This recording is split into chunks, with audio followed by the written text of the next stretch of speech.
Assalamualaikum warahmatullahi wabarakatuh. Teman-teman,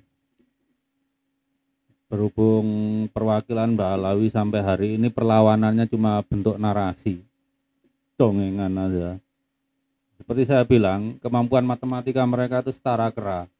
Nggak ada yang perlawanannya dengan kalkulasi itu. Cuma narasi, framing aja. Bisanya itu kalau dipaksa harus melakukan perhitungan, kepalanya berasap. Ya itulah kalau hasil dinafkahi dari hasil ndawir tuh kualitas kepalanya jadi seperti itu. Bisanya cuma bikin narasi, tidak bisa menjawab dengan kalkulasi. Padahal kalau ilmu alam termasuk biologi itu nggak mungkin tidak melibatkan kalkulasi. Sampai sekarang apa sih bantahannya? Event yang paling tinggi itu seperti Zenawi enggak ada kalkulasinya, cuma narasi aja. Oh, dia jadi spin dokter. Nah, sekarang mereka itu berusaha melakukan framing terhadap perusahaan tes DNA yang hasilnya enggak dijurnalkan lah, apalah. Tapi ya dasarnya bikin itu cuma bisanya narasi, nyari buktinya nggak becus ya. Sekarang gini, lab tes DNA itu harus punya pertanggungjawaban ilmiah. Jadi prosedurnya itu standar, protokolnya diakui gitu ya. Kalau family tree DNA biasanya pakai NGS tuh, next gen sequencing. Seperti Big Y700 produknya, itu sequencing, whole genome sequencing dibaca 70 kali. Bayangin DNA kalian setelah diekstrak itu diperbanyak, diamplifikasi 1 juta kali, itu pun dibaca 70 kali habis itu. Jadi bayangin, kalau diperbanyak 1 juta kali, kemudian dibaca 1 juta kali itu juga masih dibaca lagi 70 kali. Seperti itulah sains itu berusaha seakurat mungkin. Sekarang kita lihat di layar gitu ya. Selain masalah protokol, yang kedua itu siapa chief scientistnya, itu harus diperhatikan. Bandingkan dengan Maktab Daimi itu, siapa chief scientistnya. Maktab Daimi itu ya chief scientistnya, misalnya kucing hitam kawin dengan kucing merah, terlahir anaknya kucing abu-abu, mungkin diharamkannya langsung tuh, nasabnya dibatalkannya, padahal itu anak kandung kedua kucing itu. Ya itulah chief scientistnya Maktab Daimi. Kalau genetika nggak ada becus-becusnya. Jadi sekarang kita bahas apakah lab-lab itu bisa dipertanggungjawabkan gitu, dilihat dari chief scientistnya. Sekarang kita lihat family tree DNA yang paling populer itu ya. Siapakah chief scientistnya? Chief scientistnya adalah Profesor Michael Hammer. Kalian lihat di layar tuh, berapa kali karyanya disitasi orang? 31.110.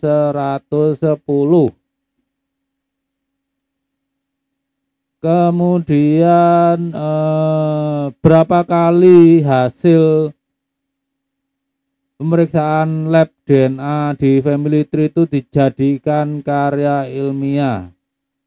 Sekali lagi lihat layar. Ini pakai datanya NCBI, National Library of Medicine. Jadi hasil pemeriksaan tes DNA di family tree DNA itu sudah dikutip 99 kali. Balawi gemblung sampai nyalah-nyalain family tree DNA. Itu sudah dijadikan karya ilmiah sampai hari ini yang terdata di National Library of Medicine. Artinya mungkin di negara lain yang nggak terdata mungkin, tapi yang National Library of Medicine aja sudah 99 kali, dan 23-nya itu didapat dari pendanaan pemerintah Amerika Serikat. Kan orang goblok yang meragukan family tree DNA kalau seperti itu. Sekarang yang lain, Full Genome Corporation. Kalau kalian lihat kode C FGC, FGC itu artinya Full Genome Corporation.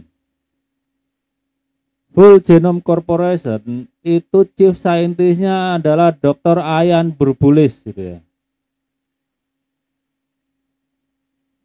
Kalian lihat di layar, Dr. Ian Burbulis itu karya-karyanya sudah dikutip 1481 kali.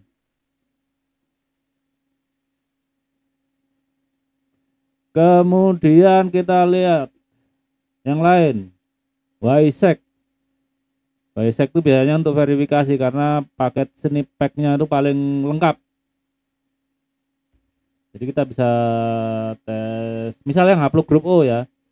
Haplogroup grup O kalau kalian cuma ngambil paket yang 37 STR, itu untuk snip pack-nya di family tree DNA nggak ada. Memang belum ada. Kalau mau loncat ke Big Y 700 itu. Nah, itu kalian bisa pindah ke WiSec. Siapakah chief scientist-nya WiSec? Di WiSec itu chief scientist-nya itu Thomas Kran. Beliau itu sebelum mendirikan WiSec itu karyawan di Family Tree. Jadi papernya di Scopus itu masih atas nama Family Tree. Di Google Scholar itu beliau nggak punya akun tapi bisa kelihatan kan bahwa papernya itu sudah dikutip 214 kali. Yang terakhir yang mungkin saya perlu bahas itu Wyfull ya. Wyfull itu bukan perusahaan penyedia jasa layanan tes DNA, tapi jasa analitis. Dan dia pencariannya tuh lebih dalam daripada family tree DNA ataupun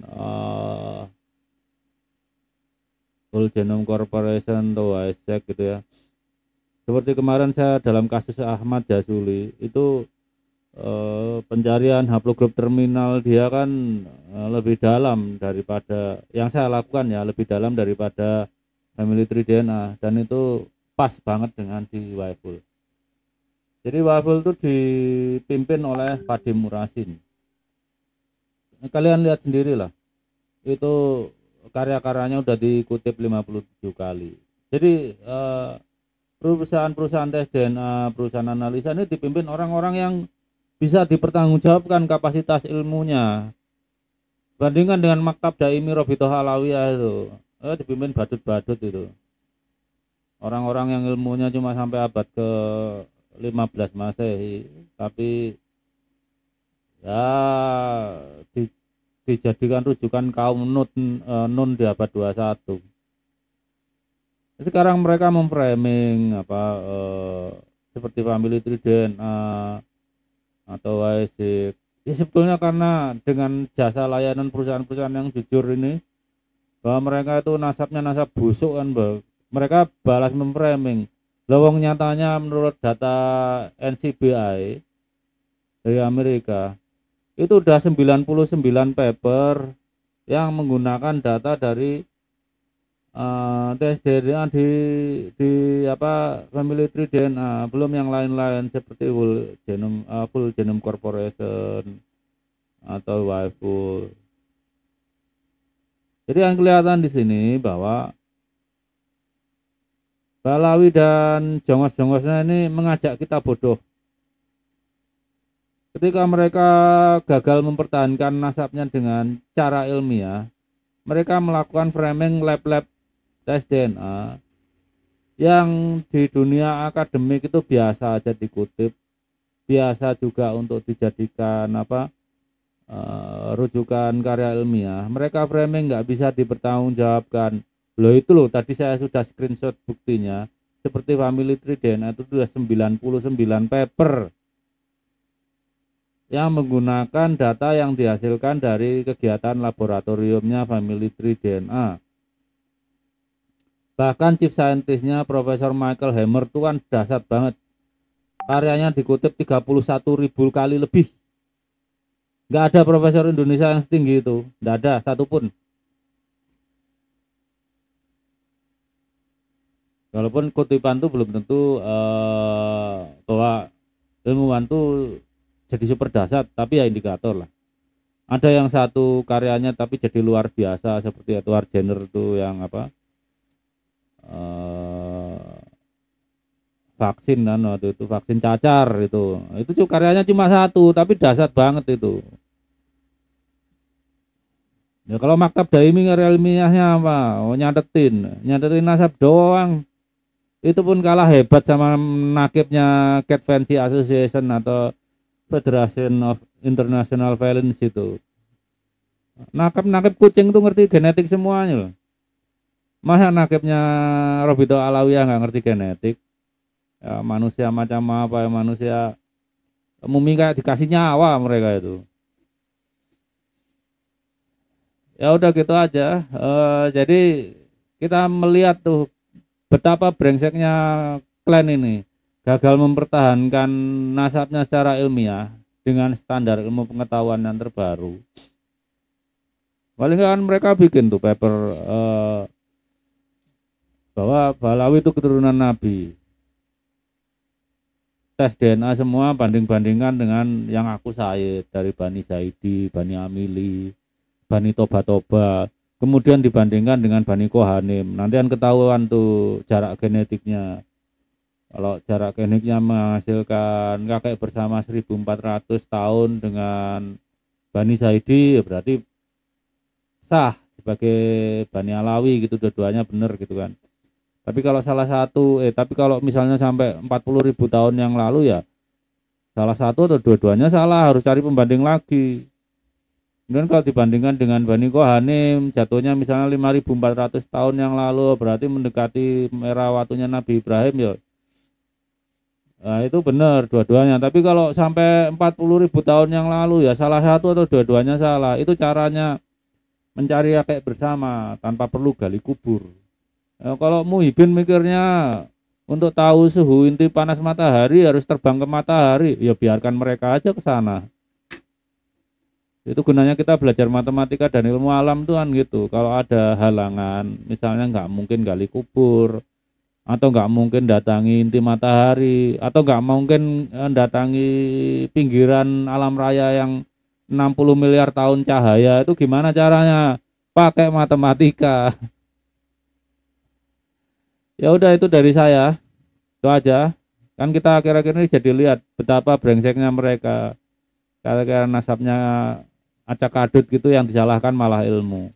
Namanya ulama itu menghargai ilmu. Kalau udah menyalah-nyalahkan ilmu, ya itu ulama sampah itu namanya. Ya udah gitu aja ya. Wassalamualaikum warahmatullahi wabarakatuh.